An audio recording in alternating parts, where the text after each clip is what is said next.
સામે નજર કરીશું। વડોદરામાં લોકોના ટેક્સના પૈસા પાણી કરતું કોર્પોરેશન।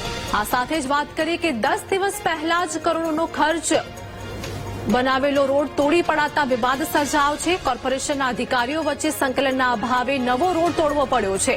10 દિવસ પહેલા જ બનાવેલો રોડ પાણી પુરવઠા વિભાગે ખોદી નાખ્યો હતો। કોર્પોરેશનના રોડ પ્રોજેક્ટ શાખાને 3.34 કરોડના ખર્ચે આ રોડ બનાવ્યો હતો, જે રોડ હાલ તોડી પાડવામાં આવ્યો છે।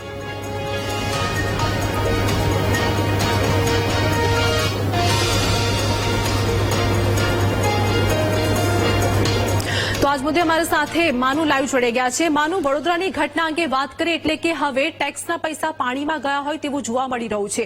લોકો મોટા મોટા ટેક્સ ભરે છે, તેમની માટે સુવિધા થાય, પરંતુ અહીંયા તો કંઈક અલગ જ દ્રશ્ય જોવા મળી રહ્યા છે।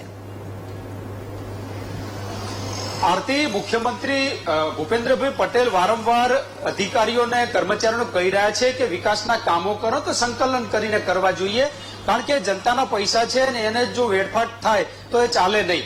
એવો જ આ દાખલો વડોદરામાં પણ બહાર આવ્યો છે।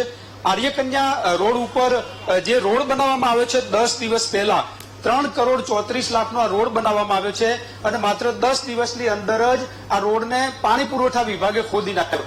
ગઈકાલે આ રોડ ખોદી નાખ્યો, અંદર શું કામ કરવાનું હતું એ પણ અધિકારીઓ જવાબ નથી આપી રહ્યા, પરંતુ જે રીતે રોડ વિભાગે આ રોડ બનાવ્યો 10 દિવસની અંદર જ આ મોટો ખાડો કરી નાખવામાં આવ્યો।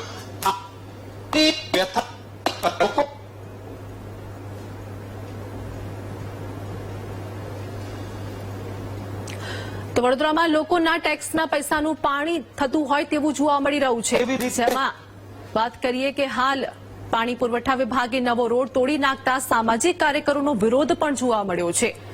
મંજૂરી વગર રોડ તોડી નાખનાર અધિકારી સામે કાર્યવાહીની માંગ પણ કરવામાં આવી છે।